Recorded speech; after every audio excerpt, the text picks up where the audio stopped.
In King's Landing, if you leave the Red Keep and aren't careful, you may find yourself in Flea Bottom. In such a cesspool did House Seaworth have its glorious start. I got out as soon as I could, finding work on a smuggler's ship. Soon, every port on the narrow sea had a bounty on me, which they would collect if I didn't pay a percentage to the right people or pick the right tides. You know how to tell a good smuggler? When you talk to one, there's a head that talks back. I was very good.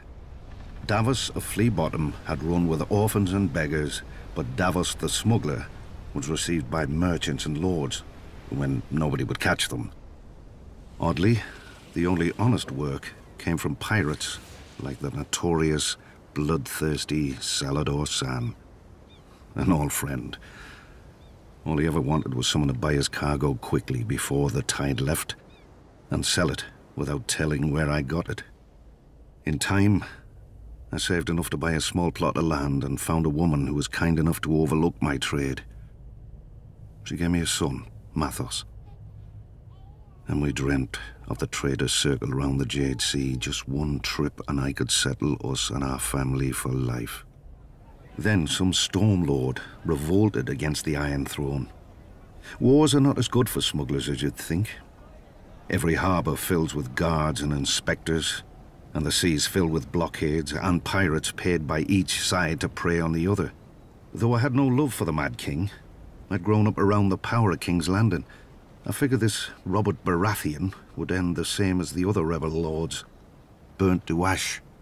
But he didn't. The North, the Riverlands and the Vale joined him. And in the taverns, people drank to Robert's health openly. Brave fools, I thought. But I had a family who'd be left in the cold if I lost my head. When Mace Tyrell marched on Robert's home of Storm's End, I spied the end of the rebellion.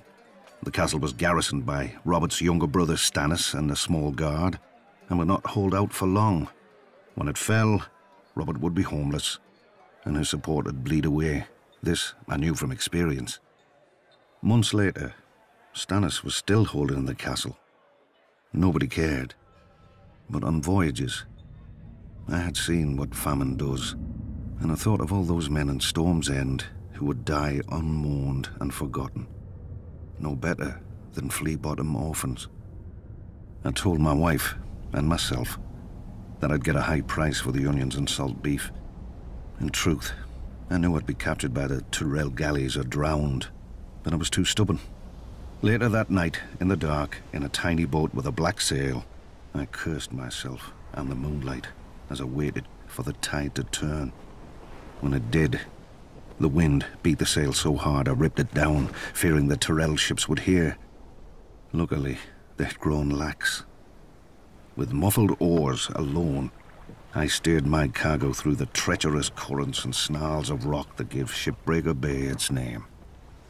The waves finally carried me, soaked and near blind from sea water, through the mouth of the cavern beneath the castle. Then, Stannis Baratheon arrived. The siege had left him gaunt, but not weak, never weak.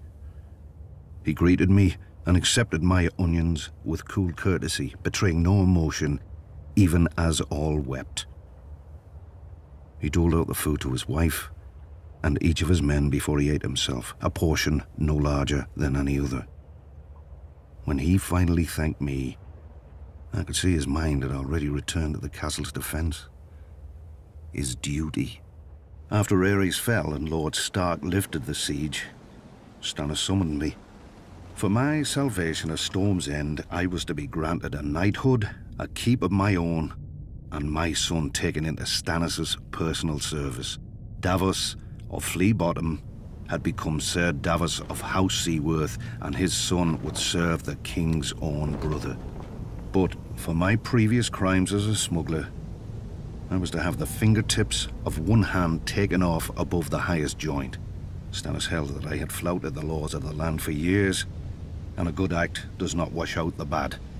In one fell swoop, or 5, Stannis gave my son a future and my family a name that I could never have imagined, nor earned on my own. I still keep the finger bones in a bag around my neck, to remind me what I was and what I owe to Stannis. For during my many years as a smuggler, I visited many ports, taverns, and back alleys, and saw many things in this world, but never justice. Until Stannis.